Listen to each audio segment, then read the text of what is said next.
Adani group के प्रमुख गौतम अडानी पर एक बार फिर गंभीर आरोप लगे हैं। आरोप है कि अडानी को 1050 एकड़ जमीन महज ₹1 के सालाना रेट पर लीज में दे दी गई है। दावा है कि यह लीज अगले 33 सालों तक कंटिन्यू रहेगी। 15 सितंबर को कांग्रेस मीडिया विभाग के अध्यक्ष पवन खेड़ा ने इसे लेकर एक प्रेस कॉन्फ्रेंस की। इसमें उन्होंने दावा किया कि बिहार के भागलपुर में पावर प्लांट बनाने के लिए सरकार ने 1050 एकड़ जमीन अडानी ग्रुप को दे दी है और इतनी बड़ी जमीन के लिए उन्हें सिर्फ और सिर्फ ₹1 हर साल सरकार को चुकाने होंगे। पवन खेड़ा ने कहा कि यह लीज अगले 33 सालों के लिए फाइनल हो चुकी है। उन्होंने आरोप लगाया कि जो जमीन सरकार ने गौतम अडानी को कौड़ियों के भाव में दे दी है, उस पर 10 लाख से ज्यादा आम, लीची और सागौन के पेड़ लगे हुए हैं। दावा यह भी किया जा रहा है कि यह पूरी जमीन इन झाड़पेड़ सहित ही अडानी को दे दी गई है। यह जो उदाहरण मैं आपके सामने, जो खुलासा आपके सामने कर रहा हूं, इसमें आम के आम, गुठलियों के दाम, आम के पेड़ और जिस जमीन पे वो पेड़ लगे हैं वो सब राष्ट्र सेठ गौतम अडानी के नाम, सब कुछ गौतम अडानी को दिया। 10 लाख पेड़, 1050 एकड़ जमीन। बहुत ध्यान से सुनिएगा क्योंकि आपको विश्वास भी नहीं होगा, आपको लगेगा नींद में सपना देख रहे हो। 1050 एकड़ जमीन, 10 लाख आम, लीची, सागवान के पेड़। भागलपुर के पीरपैंती में ₹1 प्रति वर्ष 33 सालों के लिए गौतम अडानी को दे दिया। ₹1 में 1050 एकड़ जमीन, भागलपुर में ग्रामीणों की, किसानों की जमीन गौतम अडानी जी को ₹1 में, साल का ₹1 33 साल के लिए दे दी, पावर प्लांट लगाने के लिए। यह आपने देखा कैसे किसान रो रहे हैं। पवन खेड़ा ने कहा, यह आपने देखा कैसे किसान रो रहे थे। ऐसा इसलिए क्योंकि अपनी प्रेस कॉन्फ्रेंस में उन्होंने एक वीडियो भी दिखाया था। उस वीडियो में कुछ स्थानीय लोगों के साथ बातचीत थी, वो भी उसी तरह के दावे कर रहे थे जो पवन खेड़ा ने किए। आगे Congress media and publicity department के अध्यक्ष कहते हैं कि यह सिर्फ एक केस नहीं है, बल्कि बिहार से पहले भी कई राज्यों में ऐसा हो चुका है। पवन खेड़ा ने दावा किया कि कई राज्यों की चुनावी वोटिंग से ठीक पहले अडानी को प्रोजेक्ट्स दे दिए जाते हैं। कांग्रेस प्रवक्ता ने दावा किया कि महाराष्ट्र विधानसभा में चुनाव से पहले अडानी ग्रुप को एक बड़े पावर प्रोजेक्ट के साथ धारावी प्रोजेक्ट भी दे दिया गया।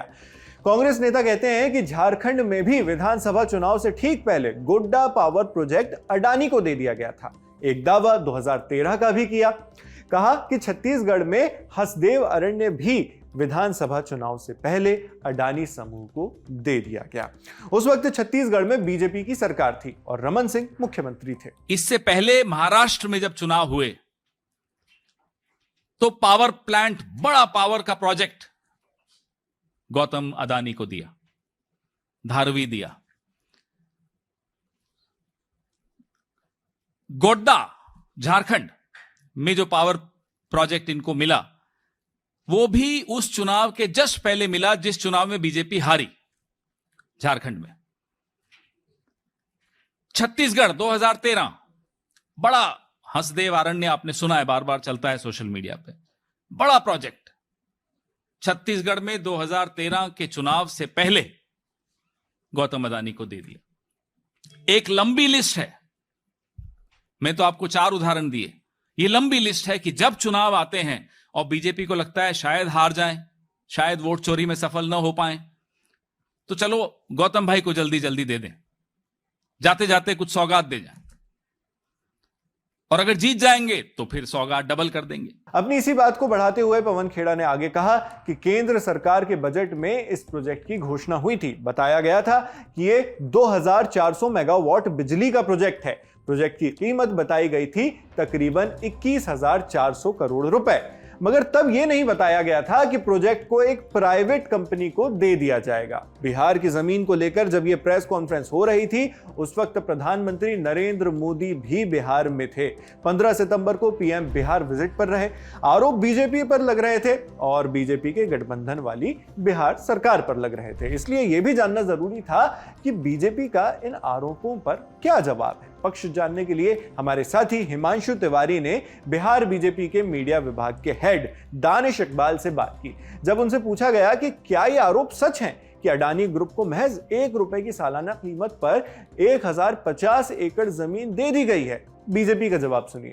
टेंडर हुआ, टेंडर में जो सबसे कम रेट पे जो बिहार को बिजली उपलब्ध कराएगी, उसको जो है टेंडर में वो कंपनी जो है क्वालिफाई की, और उसके बाद पूरा का पूरा जो इन्वेस्टमेंट है वो अडानी का इन्वेस्टमेंट है, वो उस कंपनी का इन्वेस्टमेंट है।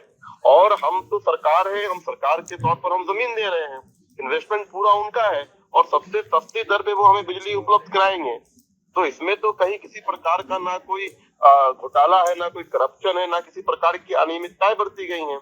ये पूरी पारदर्शिता के तौर पर एक प्रक्रिया को अपनाया गया और उस प्रक्रिया में अडानी कंपनी जो है क्वालिफाई की। बिहार सरकार जो है निश्चित तौर पर इंडस्ट्री को बढ़ावा देने के लिए और इंडस्ट्रियलिस्ट को बिहार में बुलाने के लिए जमीन उपलब्ध कराएगी, जमीन मुहैया कराएगी, इसमें कहाँ कोई दो राय है। और पूरा इन्वेस्टमेंट जो है वो पूरा जो इन्वेस्टमेंट 28,000 करोड़ का जो इन्वेस्टमेंट है वो पूरा अडानी कर रही है, हम तो जमीन उपलब्ध करा रहे हैं, इसमें गलत क्या है? नहीं, उसमें ₹1 लीज पर, हाँ हम जमीन उपलब्ध करा रहे हैं। मतलब सरकार ने सालाना ₹1 लीज पर जमीन दी है। सरकार जमीन दे रही है, इन्वेस्टमेंट अडानी का है। यहां बीजेपी का तर्क है कि विकास के लिए ऐसे प्रोजेक्ट्स लाए जाते हैं और इसी विकास में योगदान के लिए अडानी पैसों का इन्वेस्टमेंट कर रहे हैं और सरकार जमीन दे रही है।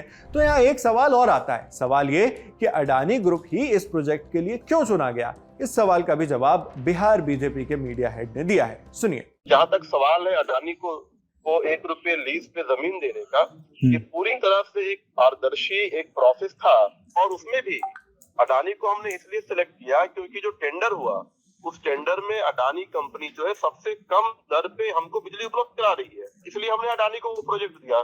इन्वेस्टमेंट उसका और उसके बाद से हम जमीन दे रहे हैं और वो भी हम उसको जमीन इसलिए दे रहे हैं ताकि क्योंकि वो हमको कम दर पे बिजली दे रही है और हम लगातार बिहार के अंदर पीपीपी मॉडल को लागू करेंगे।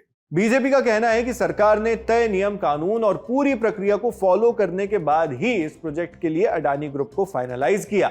हालांकि आरोप एक और है, वो आरोप जो किसानों से जुड़ा है। दावा किया जा रहा है कि जो 1050 एकड़ जमीन अडानी पावर प्लांट के लिए दी गई है, वहां आम और लीची जैसे कई झाड़ पेड़ लगे हैं। क्या ये सच है? मैंने कहा कि इंडी गठबंधन के लोग जब बिहार में आज इंफ्रास्ट्रक्चर डेवलपमेंट हो रहा है, पूर्णिया में एयरपोर्ट बन रहे हैं, 6 लेन पुल बन रहे हैं और लगातार बिहार जो है इंफ्रास्ट्रक्चर के मॉडल पे खड़ा हो रहा है, तो निश्चित तौर पर ऐसे बेसलेस बेबुनियाद बात कहेंगी। अगर आप कहीं खाली जमीन होगा तो वहां निश्चित तौर पर पेड़ पौधे होंगे, जमीन होंगे, घास होंगे।